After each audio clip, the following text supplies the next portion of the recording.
किसी ने बड़े कमाल की बात कही है कि जब हम चंद्रमा को देखते हैं तो प्रभु की सुंदरता को देखते हैं, जब हम सूर्य को देखते हैं तो हम प्रभु के तेज को देखते हैं, और जब हम आईने को देखते हैं तो प्रभु की सबसे सुंदर रचना यानी स्वयं को देखते हैं।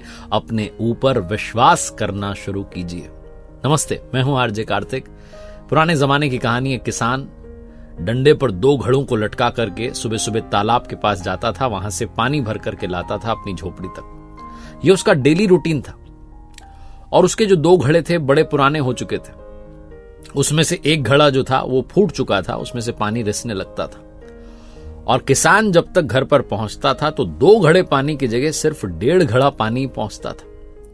जो सही घड़ा था उसे इस बात का घमंड था कि जो मुझे कार्य दिया गया है मैं 100% काम पूरा करता हूं। जो किसान की मेहनत है उसको बर्बाद नहीं होने देता। और वो इस बात से फूटे घड़े को चिढ़ाता था कि तुम किसी काम के नहीं हो, तुम्हारा समय समाप्त हो चुका है, तुम्हारे अंदर इतनी बड़ी कमी है। वो तो किसान को पता नहीं चल रहा है, पता चल गया तो तुम्हें कब का उठा करके फेंक देगा, नया वाला घड़ा ले आएगा। इस बात से बार बार उसे चिढ़ाता था। और वो जो फूटा घड़ा था वो भी बड़ा उदास रहता था। वो सोचा करता था कि बेचारा किसान जो इतनी मेहनत कर रहा है, उसकी मेहनत व्यर्थ हो जाती है, मैं पूरा पानी भी घर तक नहीं पहुंचा पाता, किस काम का हूं। एक दिन उससे रहा नहीं गया। उसने सोचा कि किसान से बात करनी चाहिए, किसान को बताना चाहिए कि मुझ में इतनी बड़ी कमी है, मुझे हटा दो, किसी और को ले आओ। तो उसने कह दिया कि मालिक, आप इतनी मेहनत कर रहे हैं लेकिन व्यर्थ हो जा रही है। आप 2 घड़ा पानी भर करके लाना चाहते हैं तालाब से सुबह सुबह, लेकिन मैं फूट चुका हूं, मुझ में से पानी रिसने लगा है। आप 2 घड़े की जगह घर पर सिर्फ 1.5 घड़ा पानी ही ले जाते हैं। और अब समय आ गया मालिक कि मुझे आप छोड़ दें, मेरी जगह किसी और नए घड़े को ले आए।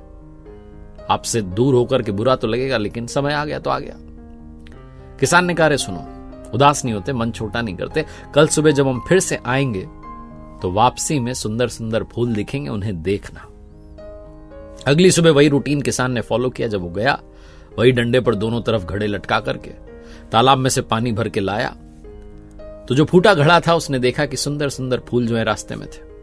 उसका मन थोड़ी देर के लिए प्रसन्न हुआ, उदासी थोड़ी दूर हुई। जब झोपड़ी में आए, किसान ने आकर के वो दोनों घड़े रखे तो फूटे घड़े से पूछा कि बताओ कैसा लगा आज, थोड़ा मन ठीक है? उसने कहा, हाँ, रास्ते में तो बड़ा अच्छा लगा, मन प्रसन्न हुआ, सुंदर सुंदर फूल देखने को मिले, लेकिन फिर से उदास हो गया हूं। आप पूरा घड़ा भरकर लाए थे, आधा ही घड़ा पानी रह गया। आपकी मेहनत फिर से 1.5 हो गई, 2 नहीं रह पाई। किसान ने कहा, अरे तुम भूल गए, तुमने शायद ध्यान नहीं दिया, जो सुंदर फूल थे वो तुम्हारी ही तरफ थे। दूसरी तरफ जो सही घड़ा है उस तरफ कोई फूल नहीं थे, सिर्फ तुम्हारी तरफ थे। पता है क्यों? क्योंकि मुझे बहुत समय पहले से पता है कि तुम फूट चुके हो, तुम में से पानी रिसने लगा है। तो मैंने क्या किया, मैं बाजार गया, वहां से बीज लाया, और पूरे रास्ते में, जब हम तालाब से झोपड़ी तक आते हैं, घर तक आते हैं, पूरे रास्ते में उन बीज जो थे उनको बो दिया। और तुम में से पानी रिसता चला गया। तुम रोज उन बीजों को सींचते रहे, पौधे बन गए, सुंदर सुंदर फूल आ गए। रंग बिरंगे फूल से वो पूरा रास्ता सज गया है। किसकी वजह से? सिर्फ तुम्हारी वजह से। मुझे तुम्हारी कमी पता थी, लेकिन मैंने उस कमी को ताकत बना दिया। कहानी उस फूटे घड़े की नहीं है, कहानी आपकी और हमारी है। इस दुनिया में कोई सर्वगुण संपन्न नहीं होता, कमियां सब में होती हैं।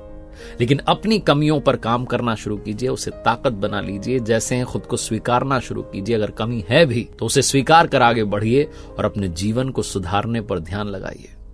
क्योंकि अगर आप ऐसा करेंगे तो फूटे घड़े की कीमत भी सही घड़े से कई गुना ज्यादा होगी। एक बार फिर से वही बात जो अक्सर कहता हूं, कर दिखाओ कुछ ऐसा कि दुनिया करना चाहे आपके जैसा। मेरी नई किताब को प्यार देने के लिए बहुत बहुत धन्यवाद। कर दिखाओ कुछ ऐसा बुक आप Amazon से या फ्लिपकार्ट से ऑर्डर कर सकते हैं, या आपके पास वाले बुक स्टोर से खरीद सकते हैं। अगर आप पर्सनैलिटी डेवलप करना चाहते हैं, कुछ कोर्सेज हैं मेरी वेबसाइट rjkartik.in पर। उम्मीद है आपके काम आएंगे।